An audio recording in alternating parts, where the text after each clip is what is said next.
Buenas noches, mi nombre es Lady Durán, estudiante de regencia en farmacia de la ciudad de Bucaramanga. Vamos a hablar el día de hoy de los cursos de primeros auxilios. Importante que tengamos en cuenta, primero que todo, que los primeros auxilios son un conjunto de acciones y técnicas inmediatas que se deben proporcionar a una persona que se ha sufrido una lesión o enfermedad repentina antes de que reciba una atención profesional médica. Entonces, importante, se clasifican en tres partes que son primeros auxilios generales, primeros auxilios específicos y vitales básicos. Vamos a hablar de 10 temas específicos que son heridas. Las heridas son lesiones que afectan la piel y tejidos subyacentes que pueden ser abiertas o cerradas. Se clasifican en superficiales, profundas, por corte, por punción, contusas. Los signos de las heridas son sangrados, dolor, inflamación, coloración anormal como se ve aquí en la gráfica. ¿Qué se debe hacer en caso de una herida? Lavar las manos y usar guantes, limpiar suavemente la herida con agua y jabón, aplicar un antiséptico, cubrir con un apósito. Lo que no se debe hacer, usar algodón o materiales no estériles, no limpiar adecuadamente la herida. El segundo tema, hemorragias, son pérdida de la sangre de los vasos sanguíneos que puede ser interna o externa. Se clasifican como arterial, venosa y capilar. Los síntomas son sangrado visible, palidez, mareo y aumento del pulso de la persona. ¿Qué se debe hacer en un caso de una hemorragia? Aplicar presión directa sobre la herida, elevar la zona afectada. Si la hemorragia no se detiene, aplicar un vendaje y mantener presión. Acciones inseguras, retirar objetos incrustados en la herida, aplicar torniquetes sin formación.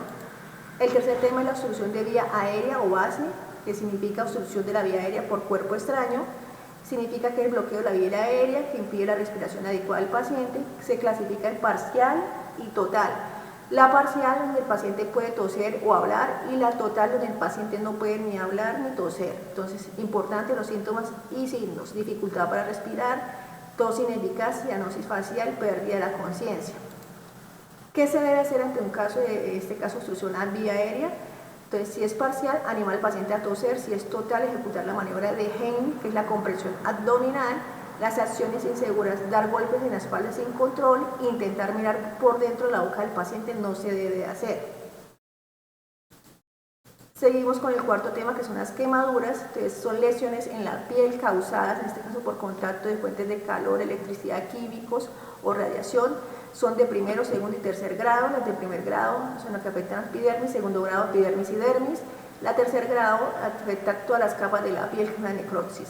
Los signos son dolor, enrojecimiento, hinchazón, ampollas en segundo grado y más. ¿Qué se debe hacer en un caso de una quemadura? Enfriar la quemadura con agua tibia durante 10-20 minutos, cubrir con un apósito estéril, no aplicar hielo directamente. ¿Qué no se debe hacer? Romper ampollas y usar ungüentos o cremas no adecuadas. En las fracturas es una ruptura de un hueso que puede ser completa o incompleta. Se clasifican abiertas, cerradas, con desplazamiento y sin desplazamiento. En abiertas son una punción en la piel, cerradas sin ruptura en la piel, con desplazamiento en que los huesos están fuera de su lugar, sin desplazamiento que los huesos están alineados. Los signos: dolor intenso, hinchazón también, deformidad en el área afectada, incapacidad para mover la extremidad. ¿Qué se debe hacer? Inmovilizar la zona afectada, aplicar hielo para reducir la inflamación, buscar atención médica, y lo que no se debe hacer, intentar alinear el hueso o mover la extremidad afectada, en este caso. Vamos a hablar sobre la epistasis, que es el sangrado por la nariz. Se clasifica en anterior y posterior. El anterior quiere decir que sale sangrado por la fosa nasal, y el posterior, que quiere decir que viene de la garganta. Entonces, signos y en este caso hay síntomas: sangre que brota de ambas fosas nasales, posible sensación de presión o congestión. ¿Qué se debe hacer en este caso? Entonces, se debe inclinar ligeramente la cabeza hacia adelante, presionar suavemente las fosas nasales durante 5 o 10 minutos, aplicar compresa fría en la parte posterior del cuello. ¿Qué no se debe hacer? Acostarse hacia atrás y hurgar la nariz o sonarse fuertemente. El esguince. El esguince es una lesión de ligamentos que conectan los huesos con una articulación. Su clasificación es leve, moderado y severo. Leve quiere decir ligamento estirado, moderado, ligamento parcialmente desgarrado, y severo, ligamento completamente desgarrado. Síntomas: dolor, inflamación, moretones y dificultad para mover la articulación como tal. ¿Qué se debe de hacer? Aplicar técnica de RICE, que significa reposo, hielo, compresión y elevación. No aplicar peso sobre la extremidad. Acciones inseguras, en este caso ignorar el dolor y seguir usando una articulación y masajear la zona afectada, eso no se debe hacer. Las luxaciones son desplazamientos de un hueso o de su articulación, se clasifican en luxaciones completas o parciales. Completas quiere decir desplazamiento total o parcial, desplazamiento parcial. Signos: deformidad visible en la articulación, dolor intenso, inmovilidad en el área afectada. ¿Qué se debe de hacer? Se debe inmovilizar la extremidad afectada, aplicar hielo para reducir la inflamación, buscar asistencia médica, y las acciones inseguras, intentar reubicar el hueso por cuenta propia o mover la articulación lesionada, no se debe hacer. Traslado de pacientes. Muere una persona lesionada o enferma a un lugar seguro hacia su atención médica, se clasifica en autotransporte, asistencia y evacuación. Autotransporte, que es el paciente que se mueve solo; asistencia, que otra persona lo ayuda; y evacuación, que uso de equipo hospitalizado.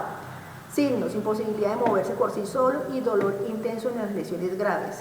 En este caso se debe evaluar la condición del paciente, usar la camilla o silla de ruedas si es posible, mantener la cabeza y el cuello alineados si se sospecha de una lesión en la columna, movilizar al paciente de forma brusca no se debe hacer, y realizar movimientos innecesarios que pueden agravar la lesión tampoco se debe hacer.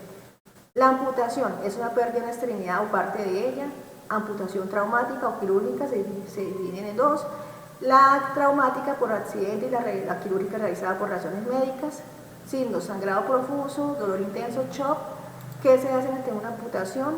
Llamar a los servicios de emergencia inmediatamente, controlar la hemorragia aplicando presión, colocar el miembro amputado en una bolsa de plástico con hielo si es posible. ¿Qué no se debe hacer? No se debe intentar reimplantar el miembro por sí solo, e ignorar la hemorragia en este caso de ese proceso.